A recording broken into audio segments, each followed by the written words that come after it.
I'm Andrew Sawyer, area pecan agent for Southeast Georgia, and now we're looking at 3-year-old trees. These are trees that are going into the third leaf after they were planted. So I don't care how many years they grew in the nursery. Out here, they're 3 years old. And to be clear up front, the reason we prune is to set the structure of the tree, but it's also to give the tree time to grow roots.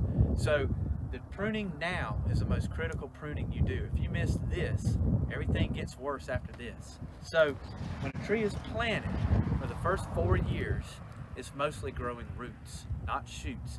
Trees don't put on significant branches till about the 4th year, okay?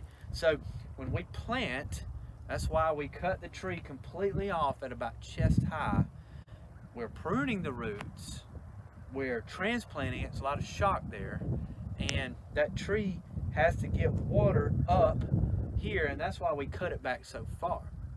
In the 2nd year, we generally cut back all lateral branches, and then we tip the tree again. So last year it was tipped right here, okay? And you might say, okay, well, so how do we keep this crow's foot from happening? Well, year 3 is where we fix all this. So in a nutshell, it's kind of like we kind of mess up the structure of it when it's first planted, but we do it to save it and to allow it to grow roots. We keep the top short, but we want the girth of this tree and we want the roots to grow. But now that we're at the 3rd year, this tree is growing well, and we now need to do the 3-year pruning, which is basically, we want to remove the crow's foot. That's number 1. So we're going to pick a central leader. We're going to cut everything else around that central leader. We're going to cut it out. It does not need to compete with a central leader. The second thing we're going to do on a 3rd-year tree is we're going to remove every branch below our head. And a lot of that is really due to your equipment. But if you want to leave this now and get it later, okay. But the bigger this gets, then you're having to do more work to remove larger branches. But what we're going to do different than the last 2 years is we're not going to tip the top, okay? So we want a central leader, like we want to try to remove what we can of there until there's only one, but we're not going to tip it. So on any branch, that top bud, that terminal bud, it carries with it a hormone called auxin. And that auxin travels down in that branch and it controls the growth of the lateral branches.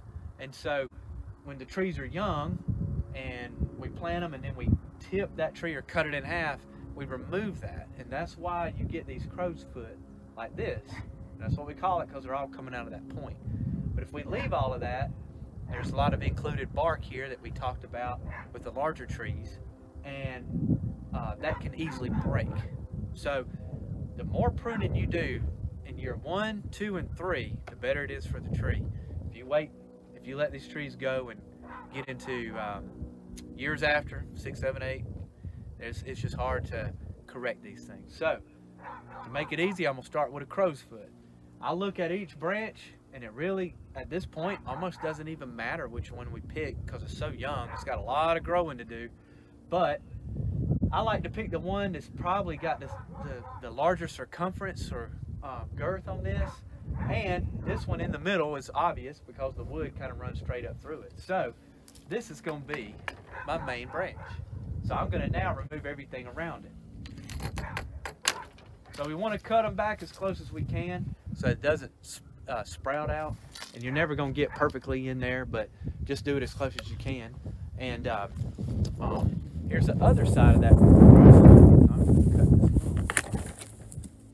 And now you got one central leader going straight up, okay?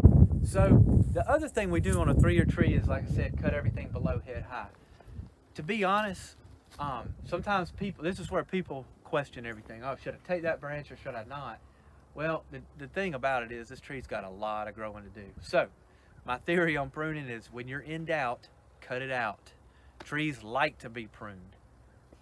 So it really encourages them to grow, to be honest. So these are right at about head high.